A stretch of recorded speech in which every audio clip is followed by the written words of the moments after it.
everyone, my name is Shalini and I am from DEP2A. Today we are going to present about diode stands. The term of diode stands for the diode for alternating current. It is a bidirectional semiconductor switch that can be turned on in both forward and reverse directions. Basically, the diode is a two-terminal device. It is a combination of parallel semiconductor layers that allows activating in one direction. This device is used to activating device for triac. The basic construction of diac consists of two terminals, namely MT1 and MT2. Symbol of diac look like a transistor. Hi, my name is Namesh, son of Melganjan. My metric number is 15 DEP 19F109. My class is DEP2A.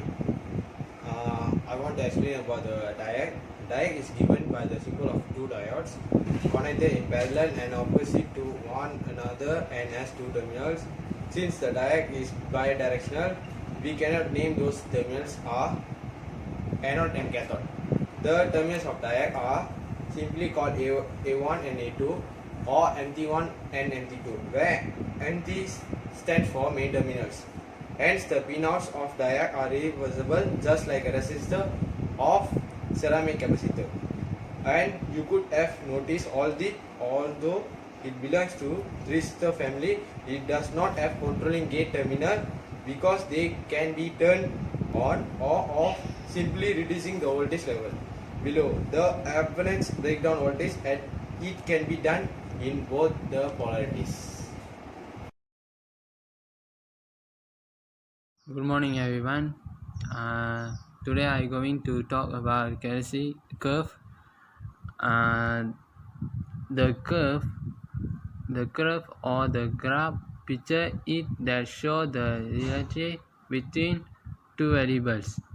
A characteristic curve pointing the variation of grip potential and plate current in the normal operator of a vacuum tube. The patient's fever chart shows the characteristic curve for the disease. The curve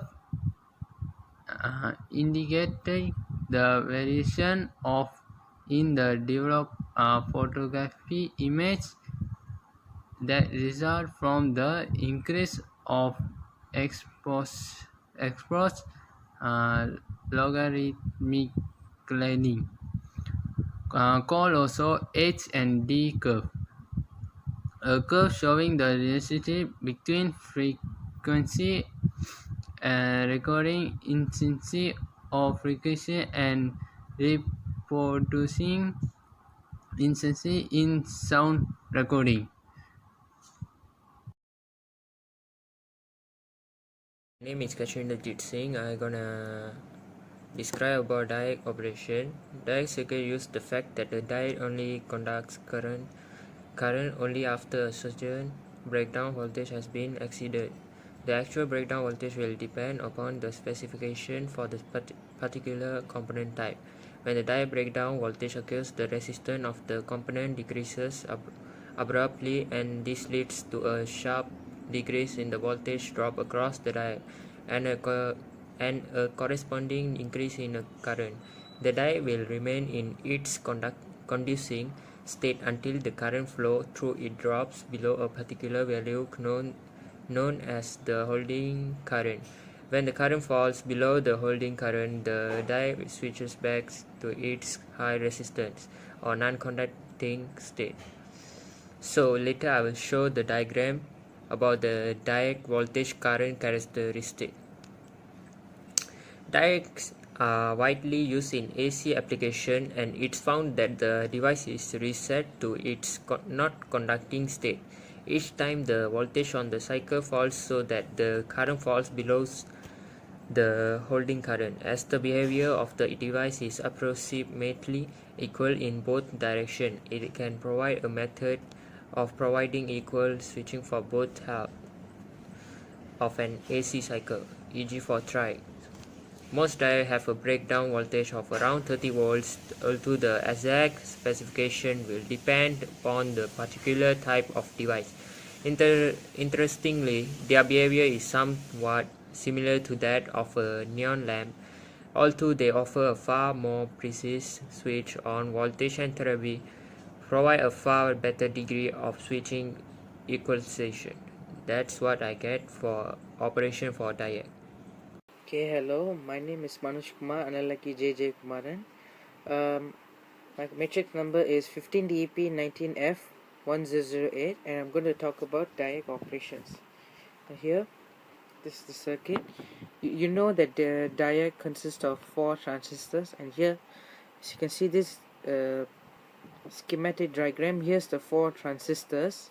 See, Q1 and Q2, and the bottom part is Q3 and Q4. Okay, when you connect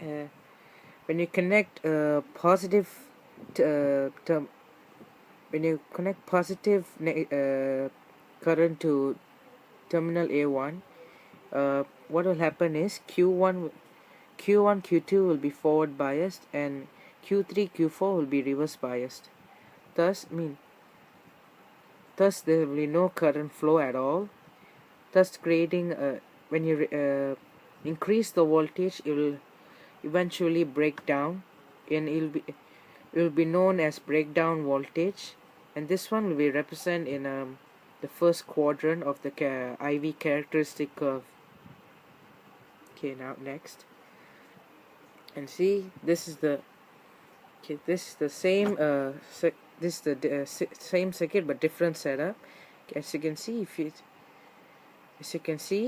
if negative is negative terminal is connected to A1, and will be and the biases will be reversed. Q1 Q2 will be reverse biased, and Q3 Q4 will be forward biased.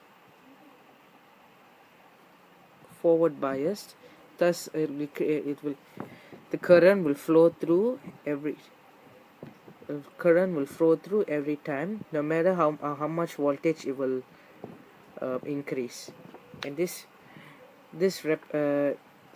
one can be represented in the IV characteristic curve in the third quadrant. Okay, thank you.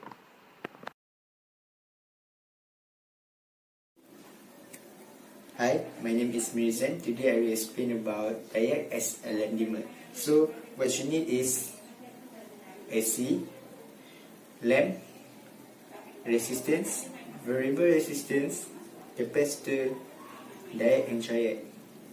For the operation is, when the voltage being supplied to this circuit, C1 and C2 are being charged with a specific rate that being determined by R2. This point, C3 also being charged. When voltage across the C3 exceed to breakover voltage, it will fire the diode to working state. So when diode is on working, it will trigger the triode. It will trigger the triode. When the triode being triggered, it will allow AC voltage to light up the lamp. Okay, good morning everyone. My name is Sharvin and I'm from DP2A. Today I'm gonna present about heat control in DIAC application. Okay, yeah, this is the heat control circuit. Okay, from the circuit operation, when the input voltage rises positively or negatively, capacitor C1 and C2 charges at a rate determined specifically by R2. At this time, C3 also charges at a specific rate.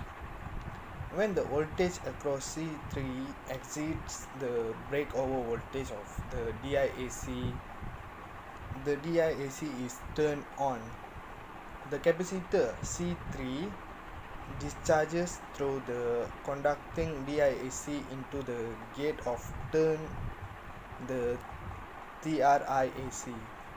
This turns on the TIRC and ends AC power to the heater. Hence, the AC power to the heater is controlled by varying R2. This allows a smooth control of the heater's temperature.